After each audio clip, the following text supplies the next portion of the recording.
दुष्यंत की तो हर कविता, हर शेर, हर गजल इस योग्य है कि सैकड़ों बार, हजारों बार पढ़ी जाए और उसकी तारीफ की जाए।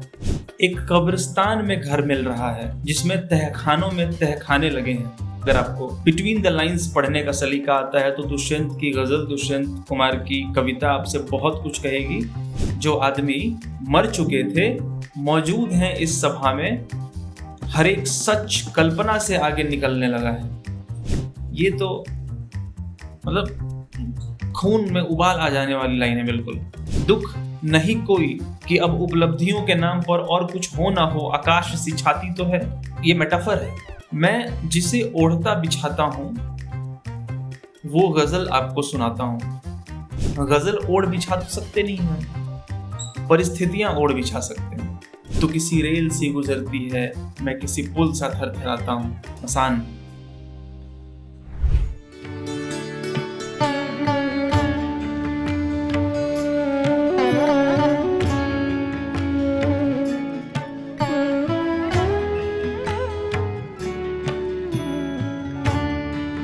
नमस्कार दोस्तों, मेरा नाम आदित्य है और स्वागत करता हूं मैं आपका हिंदी घराने की इस पॉडकास्ट पर। आज बहुत ऐसे इच्छा हो रही थी मेरी कि मैं आऊं और कुछ कविताएं पढूं। बहुत वक्त हुआ मैं और गौरव भाई अब कविताओं पर चर्चा नहीं करते, करेंगे कभी।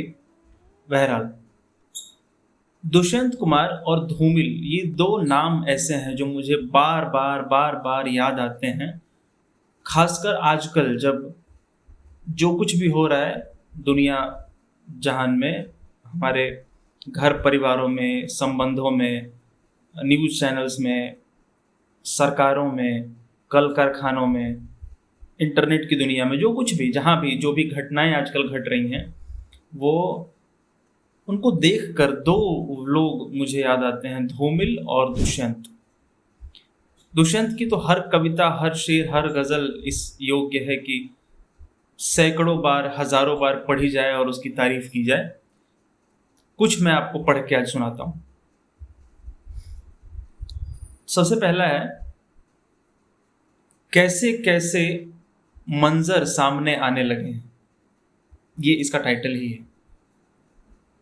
कैसे कैसे मंजर सामने आने लगे हैं, गाते गाते लोग चिल्लाने लगे हैं। अब तो इस तालाब का पानी बदल दो, अब तो इस तालाब का पानी बदल दो, ये कमल के फूल कुम्हलाने लगे हैं। समाज। अगर आप थोड़े से संवेदनशील हैं, अगर आपको बिटवीन द लाइंस पढ़ने का सलीका आता है तो दुष्यंत की गजल, दुष्यंत कुमार की कविता आपसे बहुत कुछ कहेगी। दुष्यंत ने जितना कहा है उससे ज्यादा, उससे हजारों गुना ज्यादा उसमें छुपा हुआ है। मतलब जो प्रकट नहीं है, जो सामने दिखता नहीं है पर अंदर है। तो बिटवीन द लाइंस पढ़ना और सुनना बहुत जरूरी है जब हम ऐसे लोगों को पढ़ें तो। अब तो इस तालाब का पानी बदल दो, ये कमल के फूल कुम्हलाने लगे हैं। वो सलीबों के करीब आए तो हमको कायदे कानून समझाने लगे हैं। एक कब्रिस्तान में घर मिल रहा है, एक कब्रिस्तान में घर मिल रहा है जिसमें तहखानों में तहखाने लगे हैं। मछलियों में खलबली है, अब सफीने उस तरफ जाने से कतराने लगे हैं। मौलवी से डांट खाकर अहले मकतब फिर उसी आयत को दोहराने लगे हैं। अब नई तहजीब के पेशे नज़र हम, अब नई तहजीब के पेशे नज़र हम आदमी को भूनकर खाने लगे हैं।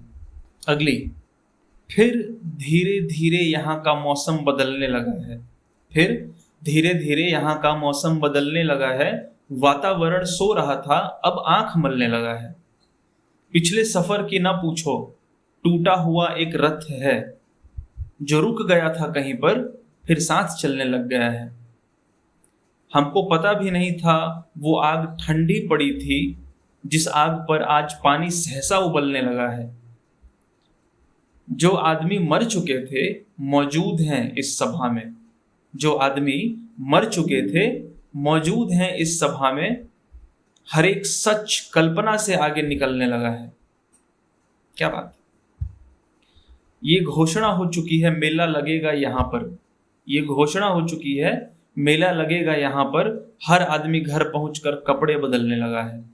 बातें बहुत हो रही हैं मेरे तुम्हारे विषय में, बातें बहुत हो रही हैं मेरे तुम्हारे विषय में, जो रास्ते में खड़ा था पर्वत पिघलने लगा है। क्या ही कहने, दुष्यंत ने जितनी बार कलम चलाई जादू हो गया। ये कविता नहीं है, ये मैं खुद से बोल रहा हूं। इस नदी की धार में ठंडी हवा आती तो है, इस नदी की धार में ठंडी हवा आती तो है, नाव जर्जर ही सही लहरों से टकराती तो है, नाव जर्जर ही सही लहरों से टकराती तो है, एक चिंगारी कहीं से ढूंढ लाऊं। दोस्तों ये बहुत फेमस लाइन है दुष्यंत कुमार की, आपने बहुत जगहों पे सुनी होगी। एक चिंगारी कहीं से ढूंढ लाओ दोस्तों, इस दिए में तेल से भीगी हुई बाती तो है, एक खंडहर के हृदय सी एक जंगली फूल सी, एक खंडहर की हृदय सी एक जंगली फूल सी, आदमी की पीर गूंगी ही सही गाती तो है, आदमी की पीर गूंगी ही सही गाती तो है। ये चादर सांझ ने सारे नगर पर डाल दी, ये चादर सांझ ने सारे नगर पर डाल दी, ये अंधेरे की सड़क उस भोर तक जाती तो है। निर्वचन मैदान में लेटी हुई है जो नदी, निर्वचन मैदान में लेटी हुई है जो नदी, पत्थरों से ओट में जो जाके बतियाती तो है। दुख नहीं कोई कि अब उपलब्धियों के नाम पर, ये तो मतलब क्या ही कहने इसके, दुख नहीं कोई कि अब उपलब्धियों के नाम पर और कुछ हो ना हो, आकाश सी छाती तो है। ये तो मतलब खून में उबाल आ जाने वाली लाइन है बिल्कुल। हालांकि दुष्यंत इसी जॉनरा के बहुत कहेंगे कि इसी जॉनरा में रचे बसे थे कि वो जो लिख देते थे उससे क्रांति लाई जा सकती है, उबाल आ सकता है खून में, गर्मी आ सकती है, बिल्कुल उत्तेजना छा जाती है मन पर दुष्यंत को पढ़ने के बाद। तो 3 तो मैंने ऐसे ही बैठे बैठे पढ़ दी, और एक आखिरी पढ़ देता हूँ। पढ़ता जाऊंगा तो फिर पता नहीं कितना पढ़ दूंगा। मैं जिसे ओढ़ता बिछाता हूं वो गजल आपको सुनाता हूं। अब मेरा मन कर रहा है इस पे कुछ बोलने का। कोई गजल, ये मेटाफर है, गजल ओढ़ बिछा तो सकते नहीं हैं हम, परिस्थितियां ओढ़ बिछा सकते हैं। ओढ़ बिछा सकते हैं यानी जिसमें सराबोर है, लिपटे हुए हैं, तरबतर, जो ऊपर नीचे आगे पीछे हर तरफ हमारे है। वो क्या है? वो हमारे जीवन की परिस्थितियां हैं, हमारा जीवन है ना।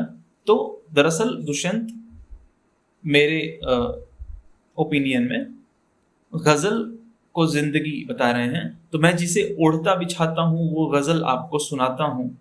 एक जंगल है तेरी आंखों में, मैं जहां राह भूल जाता हूँ।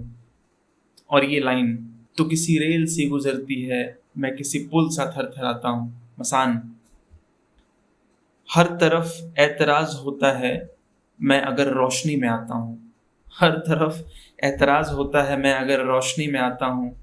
एक बाजू उखड़ गया जब से,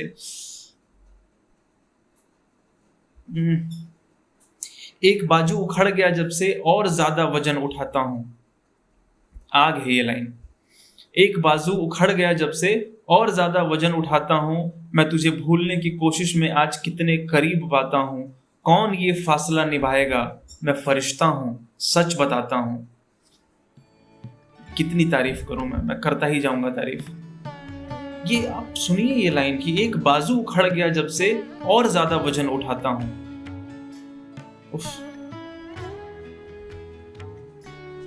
आज के लिए इतना ही, धन्यवाद।